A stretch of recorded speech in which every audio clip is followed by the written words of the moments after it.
पक्ष ने दावा किया और इस दावे को लेकर दायर की गई याचिका कोर्ट ने मंजूर भी कर ली है। अब इस पर 20 दिसंबर को अगली सुनवाई होगी। जो सभी पक्ष हैं उन सभी पक्षों को नोटिस भी दिया गया है। अल्पसंख्यक मंत्रालय हैं या एएसआई है या मुस्लिम पक्ष हैं, उन्हें नोटिस दिया गया है और अपना अपना जवाब दाखिल करने के लिए कहा गया है कोर्ट की तरफ से, और 20 दिसंबर को इसकी अब अगली सुनवाई होगी। याचिका दायर कर ये मांग की गई कि अजमेर शरीफ दरगाह दरअसल शिव मंदिर पर बनाया गया है और यहाँ पर शिव मंदिर पहले हुआ करता था।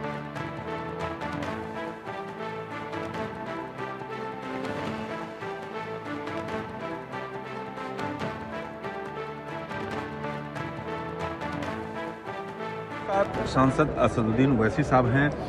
ओवैसी साहब, जिस तरह से जो अजमेर शरीफ दरगाह के मामले में आया कि उसके नीचे मंदिर है, इसमें याचिका दाखिल किया गया था जिसमें नोटिस भी जारी किया गया, क्या कहेंगे आप? ये सब जो है ना, ये रूल ऑफ लॉ को कमज़ोर करने के लिए, लोगों के दिलों से जो भरोसा कोर्ट्स पर है उसको ख़त्म करने के लिए, देश को कमज़ोर करने के लिए इस तरह की हरकतें की जा रही हैं। 800 साल से दरगाह शरीफ है।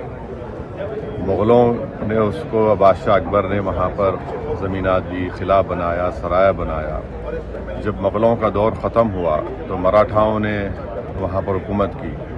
जब मराठाओं का दौर ख़त्म हो रहा था तो उन्हें 18,000 रुपये में अजमेर को बेच दिया अंग्रेज़ों को। फिर अंग्रेज़ों ने उसको देखा। फिर उस ज़माने में वहाँ पर जितने राजपूताना थे, जयपुर घराना जो बोलते हैं, रॉयल फैमिली, करीब 40,000 तोले का सिल्वर उन्होंने पेश किया। तो इसकी खिदमत सबने की और जितने प्रधानमंत्री हैं वो चादर भिजाते हैं वहाँ पर, और जितने साउथ एशिया के जो कंट्रीज़ हैं उनका ऑफिशियल डेलीगेशन वहाँ पर जाता है। इंडियन डायस्पोरा चाहे अमेरिका में हो, मालदीव में हो, मॉरिशस में हो, दुनिया के कोने कोने वहाँ पर जाते हैं। अब आप आज आकर कह रहे हैं कि नहीं वहाँ पर वो दरगाह नहीं है, कुछ और थी, तो फिर प्लेस ऑफ वर्शिप एक्ट का क्या है? उसको कचरे के डब्बे में डाल दें हम लोग? कहाँ आप लोग कोशिश कर रहे हैं? इस तरह के लोग जो जिनका ताल्लुक डायरेक्टली इनडायरेक्टली बीजेपी आरएसएस से, बोलते हैं सलीम चिश्ती की दरगाह नहीं थी। कहाँ जाकर रुकेंगे आप इस देश को? क्या ये तो देश के हित में नहीं है। देखिए एक संभल में क्या हुआ, 5 लोगों की, मासूम लोगों की मौत हो गई, दंगा हो गया वहाँ पर। तो अब ये जो जितनी ताकतें हैं ये देश को डिस्टेबलाइज करना चाहती हैं, देश को बदनाम करना चाहती हैं। ये कोई देश के हित में काम नहीं हो रहा है और इस एक कॉन्स्पिरेसी के तहत ये सब चीज़ें की जा रही हैं और इसका नतीजा सही नहीं निकलेगा। अगर आप कोई समझ रहे हैं कि इस तरह हो जाएगा, अच्छा आइए बताइए, मिनिस्ट्री ऑफ माइनॉरिटी अफेयर्स को पार्टी बनाया गया है, एएसआई को पार्टी बनाया गया है, ये गवर्नमेंट ऑफ इंडिया है। तो अब नरेंद्र मोदी जिस दरगाह पर चादर भिजाते हैं तो उनकी सरकार वो बोलेगी दरगाह है ही नहीं है वहाँ पर, या फिर वहाँ पर अपनी हिंदुत्व आइडियोलॉजी उन पर गालिब आ जाएगी। तो ये बहुत गलत हो रहा है। तो क्यों, आखिर इसके पीछे क्या लगता है आपको?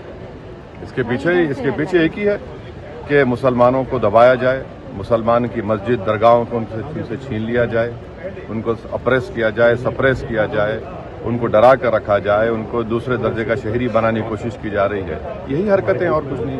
धन्यवाद। तो ये थे असदुद्दीन ओवैसी साहब। उनका साफ तौर पर कहना है कि जिस तरह से बातें कही जा रही है वो सही नहीं है। राकेश कुमार सिंह, इंडिया न्यूज़ के लिए। हमारे साथ सांसद चंद्रशेखर जी हैं। चंद्रशेखर जी, जिस तरह से जो माहौल, संभल की बात, और अब जो है अजमेर शरीफ के दरगाह के नीचे भी मंदिर के बाद उसको लेकर कोर्ट ने जो है दोनों पक्ष को जो है नोटिस जारी भी किया है, उसको लेकर क्या कहेंगे आप?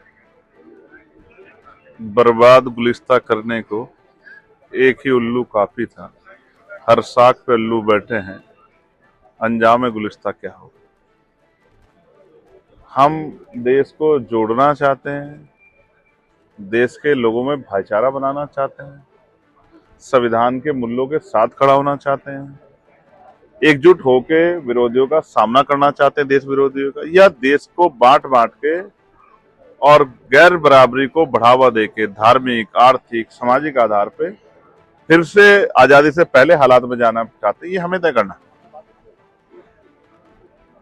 ये जो हो रहा है ये सब हमारी जानकारी में हो रहा है। ये हो रहा है जब कानून है, पार्लियामेंट द्वारा 1991 वर्शिप एक्ट बना हुआ है, उसके बावजूद ये हो रहा है। और मैं आपको बहुत जिम्मेदारी से कह रहा हूं, ये बिना सरकार के संरक्षण के नहीं हो सकता है। देश में कुछ भी होता है तो उसमें सरकार की जानकारी, सरकार का नियंत्रण, सरकार का संरक्षण अगर ना हो तो कुछ भी नहीं हो सकता है। और अगर हो रहा है तो फिर हमारी सरकार कमजोर हो गई, ये सरकार को सोचना चाहिए। बड़ी बात कर रहे हैं आप। मैं आपसे जो कह रहा हूं मैं सत्य कह रहा हूं, आप मेरी बात को गलत साबित कर दो। आप बताओ, बिना सरकार के संरक्षण के कुछ होता है क्या?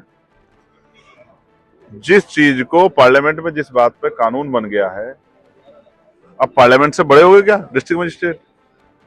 आप बताओ मुझे। संसद के द्वारा बनाए गए, राष्ट्रपति के साइन से बने कानून की कोई मान्यता है या नहीं है? तो मैं यही कहूंगा कि बुनियादी मुद्दों से ध्यान हटे और लोग इस धार्मिक गैर बराबरी की तरफ बढ़े। ये शायद एक लक्ष्य महसूस हो रहा है जिसपे काम हो रहा है, हम इसके खिलाफ। लेकिन चंद्रशेखर जी, आखिर हो क्यों रहा है? इसके पीछे क्या आपको लगता है? साजिश आप बोल रहे हैं। बुनियादी मुद्दे, रोटी कपड़ा मकान, एजुकेशन, हेल्थ, इनसे ध्यान हटाना है। महिला सुरक्षा, घटती इकोनॉमी, इन सब से ध्यान हटाना है। तो कुछ तो देना पड़ेगा। आप अगर मेरे टीवी का कोई एक कार्यक्रम बदलोगे तो मुझे शांति से बिठा कर रखने कुछ तो दोगे। वही है, प्रायोजित है, सब सरकार की देखरेख में चल रहा है। हम तो सब स्पष्ट कर रहे हैं। लेकिन संसद चल भी नहीं रहा है और हम भी इंतजार कर रहे हैं कि संसद चले और सरकार जो सुलगते सवाल है उनका जवाब दे। तो सरकार तो कर रही है कि हम तैयार हैं, लेकिन चलने नहीं दे रहे विपक्ष। बहुत अच्छी बात है। तो ये क्या प्राइम मिनिस्टर आगे इतनी अच्छी प्रेस कॉन्फ्रेंस करते तो उसी में जवाब दे दें? अगर वो विपक्ष के लोग रोक रहे हैं तो प्राइम मिनिस्टर संज्ञान ले लें। मैं तो चाहता था प्राइम मिनिस्टर स्वयं जाए संभल। लेकिन संभल में जिस तरह से आप देखे हथियार गोली चल मुख्यमंत्री क्यों नहीं जा रहे हैं संभल? क्या प्रदेश की जनता को वो धर्म और जाति के आधार पर देखेंगे? क्या उनको जाके वहां के लोगों की मदद नहीं करनी चाहिए? वहां के लोगों में जो अविश्वास, डर की भावना पैदा होगी, उसको दूर नहीं करना चाहिए? अगर नहीं कर पा रहे हैं तो अपने बारे में सोचना चाहिए। तो सीधे तौर पर चंद्रशेखर जी ने कई गंभीर बातें कही हैं और उनका कहना है कि मुख्यमंत्री को संभल जाना चाहिए। Rakesh Kumar Singh, India news, Delhi.